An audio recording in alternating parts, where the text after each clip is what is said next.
വിജനമായ വഴിയിലൂടെ അവരുടെ കാറ് സഞ്ചരിച്ചു. രണ്ടാണും രണ്ട് പെണ്ണും. ഡ്രൈവ് ചെയ്യുന്ന പയ്യനൊഴികെ ബാക്കി മൂവരും മദ്യപിച്ചിട്ടുണ്ട്. കാറിൽ കേൾക്കുന്ന പാട്ടിനൊപ്പം ഒരു പെണ്ണുമാണും ആർത്തലറി ഉല്ലസിച്ചു. താഴ്വരങ്ങൾ നിറഞ്ഞ മലയോരങ്ങളായിരുന്നു അത്. അവരുടെ വണ്ടി അത്യാവശ്യം ശ്രദ്ധയോടെ സോനു എന്ന പയ്യൻ ഓടിച്ചു. എന്നാൽ ഇതേ സമയം പിന്നിലിരുന്നവളുടെ കണ്ണുകൾ ജനൽ വഴി പുറത്തേക്ക് കാണുന്ന നിലാവിലായിരുന്നു. താൻ സഞ്ചരിക്കുമ്പോൾ തനിക്കൊപ്പം സഞ്ചരിക്കുന്ന നിലാവിനെ അവൾ പ്രണയത്തോടെ നോക്കി. കെവിൻ ബാനിന്റെ മനോഹരമായ സോങ് അവളുടെ ചുണ്ടിൽ തത്തിക്കളിച്ചു. പുഞ്ചിരിയോടെ തലകുടഞ്ഞു. അവളുടെ ഉള്ളിൽ തൻ്റെ പ്രണയ നായകൻ നിറഞ്ഞു. മദ്യം അത്രമേൽ അവളെ കീഴ്പ്പെടുത്തി. എന്നാൽ സോനു അവരുടെ സന്തോഷം കണ്ട് പുഞ്ചിരിയോടെ വണ്ടി ഓടിച്ചു. കുറച്ചുകൂടെ മുന്നോട്ട് പോയപ്പോൾ പിന്നിലിരുന്നവർ മുന്നിലേക്ക് കയറി സോനുവിൻ്റെ തോളെ പിടിച്ചു. എന്നാടി പൊണ്ണേ? Sonu, can I drive for 5 minutes? Sonu ഞെട്ടി വണ്ടി ഒതുക്കി അവളെ നോക്കി. വാട്ട്? മുന്നിലിരിക്കുന്നവന് മറ്റൊരു വെളുമൊന്നും അറിയാതെ പാതി ബോധത്തിൽ അവരെ നോക്കി. പ്ലീസ് സോനു, ഞാനൊന്ന് ഡ്രൈവ് ചെയ്യട്ടെ, പ്ലീസ് ഡാ. ഈ നിലാവുള്ള രാത്രിയിൽ എനിക്കൊന്ന് ഡ്രൈവ് ചെയ്യാൻ തോന്നുന്നു. മെല്ലെ കഴുകുന്ന അവൾ പറഞ്ഞു. സോനു ദേഷ്യത്തിൽ അവളെ നോക്കി. നോ, നിനക്ക് എന്നാടി? ഇപ്പൊ മര്യാദയ്ക്ക് പോകുക. നീ ഡ്രൈവ് ചെയ്യണ്ട. പിന്നെ ഒന്നാമത് നിനക്ക് ലൈസൻസ് ഇല്ല, അതിൻ്റെ കൂടെ ഓവർ സ്പീഡ്. എന്തായാലും ഞാൻ സമ്മതിക്കില്ല. നല്ലൊരു ട്രിപ്പാണ്, കുളാക്കരുത്. പോയി കിടക്ക്, ചെല്ലേ. സോനു പറഞ്ഞുകൊണ്ട് വണ്ടി സ്റ്റാർട്ട് ചെയ്യാൻ തുടങ്ങി. എടാ പ്ലീസ് മിക്ക ഒന്ന് പറ. എടാ, അവളുടെ ആഗ്രഹമല്ലേ, അവൾ ചെയ്യട്ടെ. നാവ് കുഴഞ്ഞുകൊണ്ട് അവൻ പറഞ്ഞതും സോനു അവനെ ദേഷ്യത്തോടെ നോക്കി. മര്യാദക്ക് ബോധമില്ല ആ അവനെ സംസാരിക്കുന്നത്. നടക്കില്ല. പിന്നീട് 3 പേരും അലറി തുടങ്ങി. അവസാനം അവരുടെ ഭാഷ കാരണം അവൻ പാതി സമ്മതിച്ചു. പെട്ടെന്ന് അവൾ മുന്നിൽ വന്നിരുന്നു. അവളുടെ മുഖം പൂനിലാവ് പോലെ ഉദിച്ചു. അവൾ പാട്ടൽപ്പം ശബ്ദം കൂട്ടി. എടി, ശബ്ദം കുറക്ക്, എതിർവശത്ത് ഹോണടിച്ച അറിയില്ല. ചെവി പൊത്തിപ്പിടിച്ച് സോനു അവളെ നോക്കി അലറി. എന്നാൽ അത് അവൾ കേൾക്കാതെ വണ്ടി ഓടിച്ചു. സോനു അവളെ ഒന്ന് നോക്കി. കണ്ണുകൾ മെല്ലെ അടഞ്ഞു വരുന്നുണ്ട്. ഉറച്ചു ക്ഷീണമാണെന്ന് അവന് മനസ്സിലായി. അവൻ്റെ ഉള്ളിൽ ഒരു മിന്നൽ പടർന്നു. എടാ മതി, പാട്ട് ഓഫ് ചെയ്യ്. എടി, വണ്ടി ഒതുക്കടി. സോനു കുറെ പറഞ്ഞു. എന്നാൽ അവളത് കേൾക്കാതെ തൻ്റെ പ്രാണന്റെ മുഖം മാത്രം ആലോചിച്ചുകൊണ്ട് വണ്ടിയുടെ സ്പീഡ് കൂട്ടി. സോനു വേഗം അവളുടെ തോളിൽ പിടിച്ചു. അവൾ പുഞ്ചിരിയോടെ അവനെ തിരിഞ്ഞു നോക്കി. അല്പം താഴ്ചയുള്ള സ്ഥലമായിരുന്നു. എടി മതി, വണ്ടി നിർത്ത്. ചിൽ ബേബി. അവനെ നോക്കി ഫ്ലൈങ് കിസ് കൊടുത്ത് അവൾ മുഖം തിരിച്ചതും മുന്നിൽ വന്ന ഹെഡ്ലൈറ്റ് അവളുടെ കണ്ണിൽ തുളച്ചു കയറി. വേദനയോടെ മെല്ലെ സോനു കണ്ണുകൾ വലിച്ചു തുറന്നു. അവൻ്റെ കണ്ണുകളിൽ രക്തം കൊണ്ട് മറഞ്ഞു. ശരീരമാകെ വേദന. എന്നാൽ അവൻ എങ്ങനെയൊക്കെയോ എഴുന്നേറ്റു. ചുറ്റും നോക്കി. റോഡിൽ നിന്ന് വരുന്ന പുക കണ്ട് അവൻ്റെ നെഞ്ചു വിങ്ങി. അവൻ മെല്ലെ മെല്ലെ വേച്ച് മുന്നിലേക്ക് നടന്നു. പെട്ടെന്ന് മോളിൽ കേട്ട് അവൻ സൈഡിലേക്ക് നോക്കി. മൈക്ക്. സോനു അവൻ്റെ കയ്യിൽ പിടിച്ചുയർത്ത്. വലിയ മുറിവില്ല. എടാ, ഓക്കെ ആണോ? ആഹാ, കാലിന് ചെറിയ വേദനയുണ്ട്, ബട്ട് ഓക്കെ. എടാ മിക്ക. അവൻ്റെ ശരീരം വിറച്ചു. സ്വന്തം കൂടെ പിറപ്പാണ്, അതും മിനിറ്റ് വ്യത്യാസത്തിൽ കിട്ടിയവൾ. അവർ ഇരുവരും ചുറ്റും നോക്കി. ദൂരെ പുല്ലിൽ മറിഞ്ഞു കിടക്കുന്നവളെ കണ്ടതും ഇരുവരും വേഗം അങ്ങോട്ടോടി. മൈക്ക് അവളെ കയ്യിലെടുത്തു. മിക്ക, മോളെ. മൂളിക്കൊണ്ടവൾ കണ്ണുകൾ തുറന്ന് അവനെ നോക്കി. മെല്ലെ ചിരിച്ചു. അവൾ കൈകൾ ഉയർത്തി അവൻ്റെ മുഖത്തോട്ട് തൊട്ടു. മൈക്ക്. അവളുടെ കുഴഞ്ഞ ശബ്ദം കേട്ട് അവൻ കണ്ണുനീരോട് അവളെ കെട്ടിപ്പിടിച്ചു. സോനു അവനെ നോക്കി. പെട്ടെന്ന് ഓർത്ത പോലെ ഞെട്ടി ചുറ്റും നോക്കി. എന്നിട്ട് വേഗം കാറിൻ്റെ അരികിലേക്ക് ഓടി. മൈക്ക്. സാ. അവൾ പറയുന്നതിന് മുന്നേ ബോധം മറിഞ്ഞ്. ഇതേ സമയം സോനു കാറിൻ്റെ അരികിൽ ചെന്നു. വലിയ സ്പീഡിൽ വന്ന വണ്ടി ആയതുകൊണ്ട് ഇടിച്ചു കയറിയിട്ടുണ്ട്. സോനു അവരുടെ വണ്ടിയുടെ ഡോറ് തുറക്കാൻ നോക്കി. എന്നാൽ ജാമായിരുന്നു. ഡാ മോളെ. അവൻ വേഗം ഡോറ് ലോക്ക് ശരിയാക്കി മാറ്റി ഡോറ് തുറന്നു. ചോരയിൽ കുളിച്ചു നിൽക്കുന്നവളെ പുറത്തിറക്കി തൻ്റെ മടിയിൽ കിടത്തി. മോളെ സായി. പണ്ടെങ്ങോ നടന്നൊരു ആക്സിഡൻ്റ് ആയിരുന്നു സായിയുടെ മനസ്സിൽ ആ ബോധാവസ്ഥയിലും നിറഞ്ഞു നിന്നത്. സായി, വേക്കപ്പ്. അഗാധ ഉറക്കത്തിലെ വഴുതി പോയിക്കൊണ്ടിരിക്കുന്ന തൻ്റെ പേര് കേട്ട് ഞെട്ടി എഴുന്നേറ്റു. കയ്യിൽ വേദന തോന്നി. അവൾ ബെഡിലേക്ക് വീണു. Hey cool Sai. ഡോക്ടർ അവളുടെ അരികിൽ ചെന്ന് കയ്യിൽ പിടിച്ചു. സായി ചുറ്റും സംശയത്തോടെ നോക്കി. അപ്പോഴാണ് അവൾക്ക് താൻ ഹോസ്പിറ്റലാണെന്ന് മനസ്സിലായത്. എന്തുറക്കാടോ, ഞങ്ങളങ്ങ് പേടിച്ചു പോയല്ലോ, പുഞ്ചിരിയോടെ ഡോക്ടർ പറഞ്ഞുകൊണ്ട് അവളുടെ കവിളിൽ തട്ടി. ഒപ്പം നഴ്സിനോട് എന്തോ പറഞ്ഞു. Okay Sai, take rest. ഇനി ലൈഫിൽ ഇതുപോലെയൊന്നും ചെയ്യരുത്. അത്രയും പറഞ്ഞ് അയാൾ പുറത്തേക്ക് നടന്നു. സായി കുറച്ചു നേരം അങ്ങനെയിരുന്നു. 5 മിനിറ്റ് കഴിഞ്ഞ് ഡോറ് തുറക്കുന്ന ശബ്ദം കേട്ട് അവൾ മുഖം ഉയർത്തി നോക്കി. തൻ്റെ അരികിലേക്ക് വരുന്ന യക്ഷനെ നോക്കി. അവൾക്ക് അവനെ ഫേസ് ചെയ്യാൻ ബുദ്ധിമുട്ട് വന്നു. എങ്ങനെയുണ്ടിപ്പോ? ബെറ്റർ. സായി കണ്ണുകൾ പുറത്തേക്ക് നോക്കിയിരുന്നു. യക്ഷ അവൾക്കരികിലിരുന്ന് മുറിവ് പറ്റിയ കയ്യിൽ തൻ്റെ കൈ ചേർത്തു. ശരിക്കും ചാവാനായിരുന്നോ അതോ എന്നെ പേടിപ്പിക്കാനായിരുന്നോ? അവൾ മറുപടിയൊന്നും പറഞ്ഞില്ല. എന്നാൽ കണ്ണുകൾ നിറഞ്ഞു. യക്ഷ അവളെ നോക്കിയിരുന്നു. സാം എല്ലാം പറഞ്ഞു അല്ലേ? കുറ്റബോധമാണോ അതോ നീ ചത്താൽ പ്രശ്നമെല്ലാം തീരുമെന്ന് കരുതിയോ? സായിയുടെ കണ്ണുകൾ അവനിൽ നിറഞ്ഞു. അറിയില്ല, പക്ഷേ എന്നിൽ തുടങ്ങിയ പ്രശ്നം ചിലപ്പോൾ എന്നിൽ അവസാനിച്ചാലോ? പിന്നീട് അവർ തമ്മിൽ നീണ്ട മൗനമായിരുന്നു. നിമിഷങ്ങൾക്ക് ശേഷം അവർ സംസാരിച്ചു തുടങ്ങി. ഞാൻ ശ്യാം ചേട്ടനെ കൊന്നു എന്ന് വിശ്വസിക്കാൻ കാരണം എന്താണ്? അവൻ്റെ കണ്ണിൽ നോക്കി ഉറപ്പോടെ അവൾ തിരക്കി. യക്ഷ അവളെ നോക്കി പുഞ്ചിരിച്ചു. ഞാൻ പറഞ്ഞു, നീയാണ് എൻ്റെ ശ്യാമിൻ്റെ മരണത്തിന് കാരണമെന്ന്, അല്ലെങ്കിൽ നീയാണ് അവനെ കൊന്നതെന്ന്. അപ്പോ അന്ന് പറഞ്ഞതോ? സായി സംശയത്തോടെ അവനോട് തിരക്കി. ശ്യാം അല്ലെങ്കിൽ പിന്നെ എന്താണ് റീസൺ? യക്ഷ അവളെ സംശയത്തോടെ നോക്കി. പെട്ടെന്നാണ് അവർ ആദ്യമായി കണ്ടപ്പോൾ പറഞ്ഞ കാര്യം അവന് ഓർമ്മ വന്നത്. മഹിയെപ്പോലെ സ്ട്രൈറ്റ് അല്ല ഞാൻ. എൻ്റെ ശത്രു എൻ്റെ സ്വകാര്യതയാണ്. നമ്മൾ തമ്മിലുള്ള ബന്ധം അത് നിനക്കറിയാൻ വഴിയില്ല. പക്ഷെ ഒന്ന് ഞാൻ പറയാം, എനിക്ക് വേണ്ടപ്പെട്ട ഒന്ന് നീ നശിപ്പിച്ചു. എന്ന് പറഞ്ഞത് സത്യമാണ്. പക്ഷെ ഞാൻ ഒരിക്കലും പറഞ്ഞില്ല അത് ശ്യാമാണെന്ന്. നീ നശിപ്പിച്ചത് എൻ്റെ സൗഹൃദമല്ല, എൻ്റെ പ്രണയമാണ്. എന്താ? സായി ബെഡിൽ നിന്ന് മെല്ലെ എഴുന്നേറ്റിരുന്നു. അതെ, ത്രിയക്ഷൻ്റെ പ്രണയം നീ നശിപ്പിച്ചു. My love. Third doctor of Krishnan and Ramya Mahadevan, Sai Krishna. Sai അവൻ പറയുന്നത് കേട്ട് ഞെട്ടി. ഉമിനീരിറക്കി അവനെ നോക്കി നിന്നു. ഇതേ സമയം മറ്റൊരിടത്ത് ഡയാന കണ്ണുകൾ നിറച്ച് മൗനമായി നിന്നു. ശ്യാമിനെ അടക്കം ചെയ്തിരുന്ന അവരുടെ വീടിന് മുന്നിലാണിപ്പോൾ നിൽക്കുന്നത്.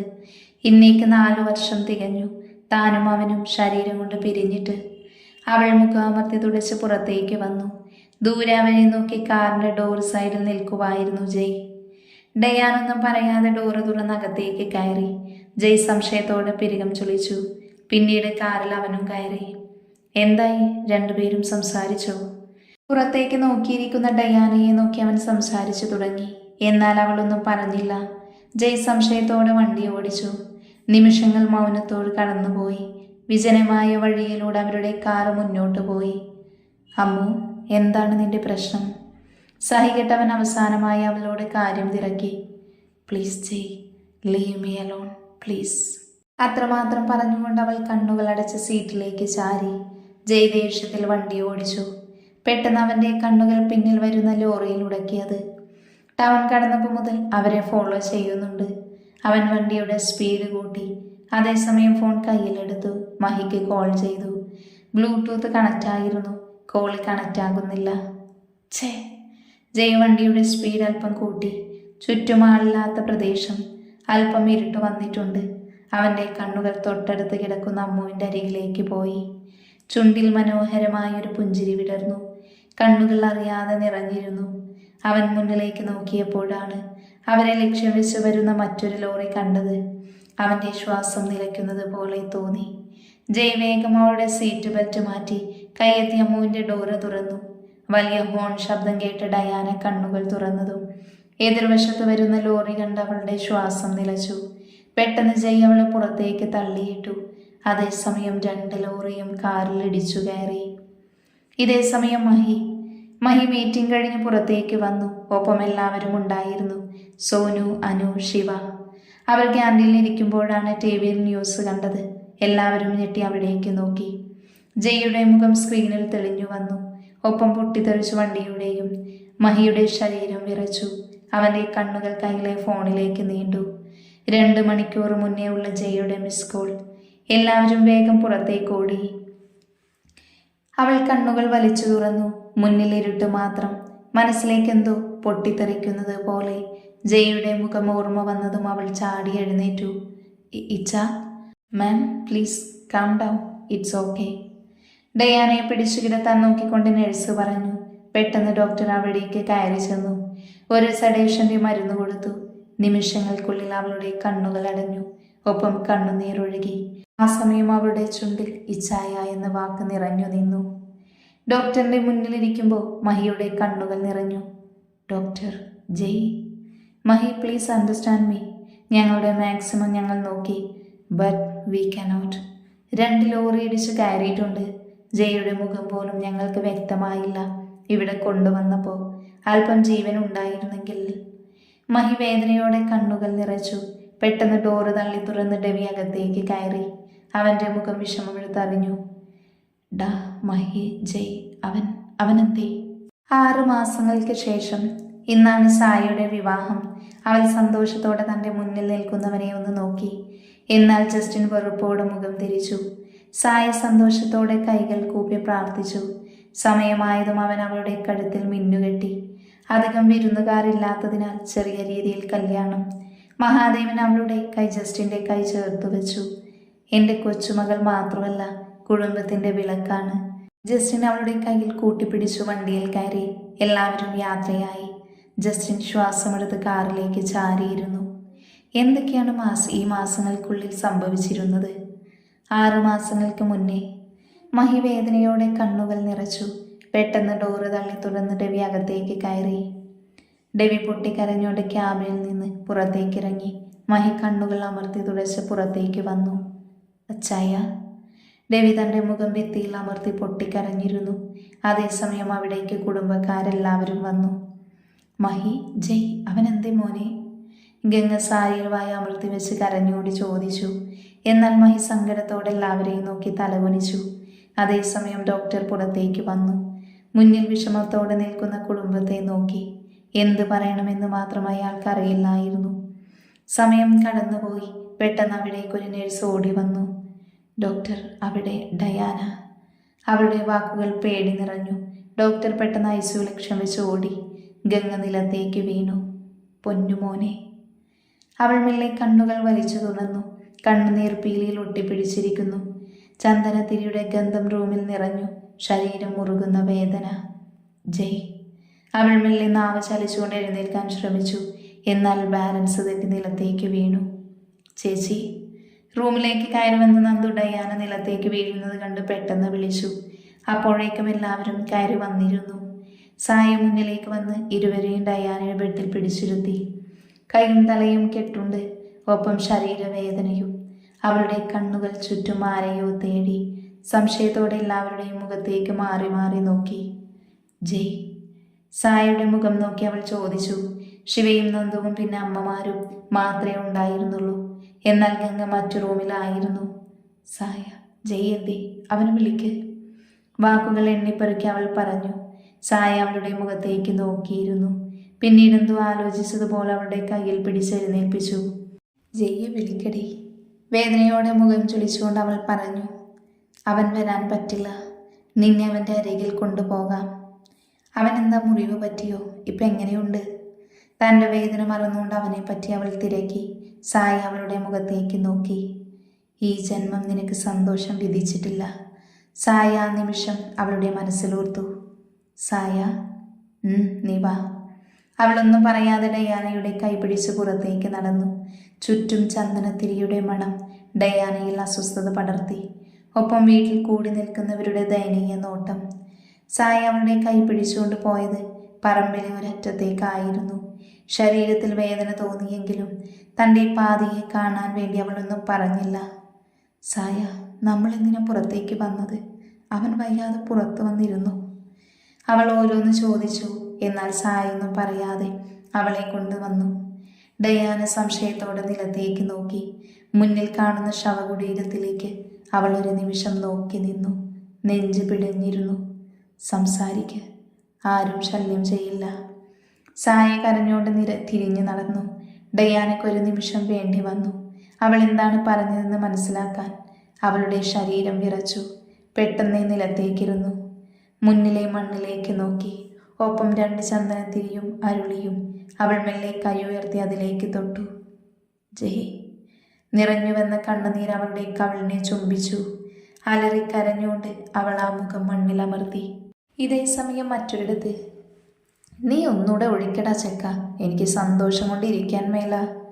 ഫിലിപ്പ് പൊട്ടിച്ചിരിച്ചുകൊണ്ട് തൻ്റെ ചെയറിലിരുന്നു. എന്നാ എൻ്റെ ചെക്ക, നിനക്ക് ഇത്രയ്ക്ക് വൈരാഗ്യമുണ്ടോ അവരോട്? അവനെ കൊല്ലുന്നത് ഞാൻ കാണണമായിരുന്നു. അയാൾ ആനന്ദത്തോടെ തനിക്ക് ഗ്ലാസ് നീട്ടി ഇവനോട് ചോദിച്ചു. അവൻ അയാളെ നോക്കി കണ്ണിറുക്കി. വൈരാഗ്യമോ? ഇത് ചെറിയ ഡോസ് മാത്രം. അവൾക്ക് എന്നെ വേണ്ട എന്ന്. വേണ്ടെങ്കിൽ വേണ്ട. അവൾക്ക് എന്നെ വേണ്ടെങ്കിൽ എനിക്ക് അവളുടെ കുടുംബം വേണ്ട. അവൾക്ക് വേദനിക്കണം. അതിന് പ്രിയ കൂട്ടുകാരിയുടെ ഭർത്താവ് തന്നെ ആകട്ടെ ആദ്യത്തെ ഇര. അത് കലക്കി. ഫിലിപ്പ് പാർത്തിയുടെ ഗ്ലാസ് ചുണ്ടോട് അടുപ്പിച്ചിരുന്നു. ആ നിമിഷം ദിവസങ്ങൾ ഓടിമറഞ്ഞു. ജയയുടെ അസ്ഥിത്തറയിൽ ദിവസവും വന്ന് നിൽക്കുന്നതാണിപ്പോൾ ഡയാനയ്ക്കിഷ്ടം. ആരും തടയാനും പോയില്ല. ഗംഗ ഒഴിച്ചെല്ലാവരും സാഹചര്യവുമായി പൊരുത്തപ്പെട്ടു വന്നു. ടെറസിൽ നിന്ന് പുറത്തേക്ക് നോക്കുവായിരുന്നു ഡെവി. തൊട്ടടുത്ത് തന്നെ മഹിയും സിദ്ധുവും സോണിയുമുണ്ട്. അവൻ്റെ കണ്ണുകൾ ജയോട് സംസാരിക്കുന്ന ഡയാനയിലാണ്. അച്ചായ. അവൾക്ക് മാത്രം എന്താടാ ഇങ്ങനെ? ആദ്യം ശ്യാം, പിന്നീട് ജയ്, ഇനി എന്തൊക്കെ? അച്ചായ, എല്ലാം മറക്കാം. നമ്മൾ മാത്രമേ ഉള്ളൂ അവൾക്ക്, വേറെ ആരുമില്ല. ഡെവിയുടെ തോളിൽ കൈവച്ച് വിഷമത്തോടെ മഹി പറഞ്ഞു. അതേസമയം വീട്ടുമുറ്റത്തൊരു കാറ് വന്നു നിന്നു. മഹാദേവൻ വേഗം തൻ്റെ തലയിൽ കെട്ടിയ തോർത്തടിച്ച് തോളിലേക്കിട്ട് ഡോറ് തുറന്നു. അയാൾ തൻ്റെ കാല് മഹിനിലയും തറവാട്ടിൽ കുത്തി. പെട്ടെന്ന് ദിശ തെറ്റി കാറ്റു വീശി. അയാളുടെ കണ്ണുകൾ അസ്ഥിത്തറയിൽ നിൽക്കുന്ന പെൺകുട്ടിയിലായിരുന്നു. തിരുമേനി വാ. ഹാളിലേക്ക് എല്ലാവരും ഒത്തുകൂടി. നന്ദു കുടിക്കാൻ വെള്ളം അദ്ദേഹത്തിന് മുന്നിൽ വെച്ചു. തിരുമേനി എല്ലാവരെയും നോക്കി. ഒപ്പം കണ്ണുകൾ ഗംഗയിൽ പതിഞ്ഞു. അമ്മ മനം നൊന്തു. പോട്ടെ, സമാധാനിപ്പിക്കാനേ പറ്റൂ. വിധി. ഗംഗ പൊട്ടിക്കരഞ്ഞുകൊണ്ട് അയാളെ നോക്കി. അതേസമയം ഡെവി അവരെ ചേർത്ത് പിടിച്ചു. തിരുമേനി, എല്ലാം ഞാൻ പറഞ്ഞില്ലേ, കുറച്ച് ദിവസങ്ങളായി ഒന്നും ശരിയായില്ല നടക്കുന്നത്. മനസ്സിലായി. അതുകൊണ്ട് നാം പെട്ടെന്ന് തന്നെ വന്നത്. മഹാദേവ, ഇനിയും അപകടങ്ങളുണ്ട്. കുട്ടികൾക്ക് മേൽ സൂക്ഷിക്കണം.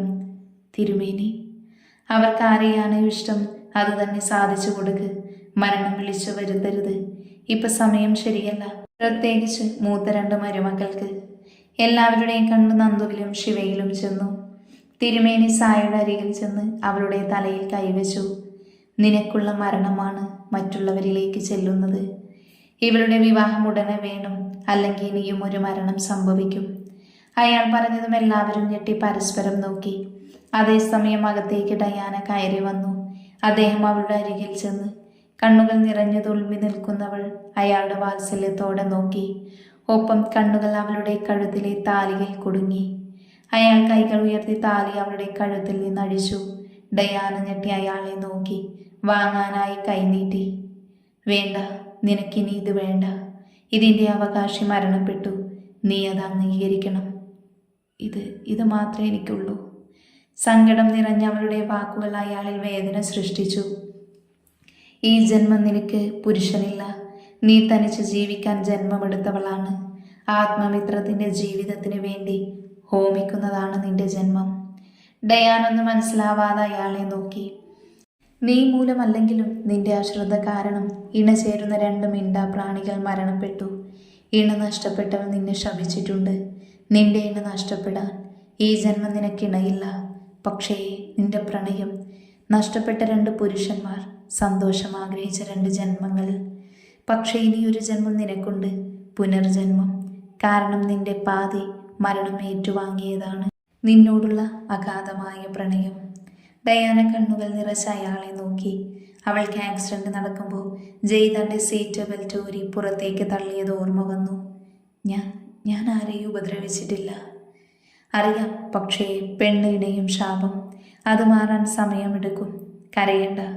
നിന്റെ 2 പ്രണയവും പുനർജന്മമെടുക്കും. ഒരുവൻ നിനക്ക് താങ്ങും തണലുമായി, നിന്റെ കൂടപ്പിറപ്പായി. മറ്റൊരുവൻ നിന്റെ പ്രണയമായി. പക്ഷേ പരീക്ഷണങ്ങൾ ഒരുപാടായിരിക്കും. ഈ ജന്മം രാമൻ്റെ താലിയാണ് നിനക്ക് കിട്ടിയത്. മറുജന്മം അത് രാവണൻ്റെ താലിയായിരിക്കും. അവന് വേണ്ടി കാത്തിരിക്കണം. അത്രയും പറഞ്ഞ് അയാൾ അവളുടെ കണ്ണുകൾ അമർത്തി തുടച്ച് പുറത്തേക്ക് നടന്നു. കാറിൽ കയറി പോകുമ്പോൾ അയാളുടെ കണ്ണുകൾ അസ്ഥിതറയിലേക്ക് നീണ്ടു.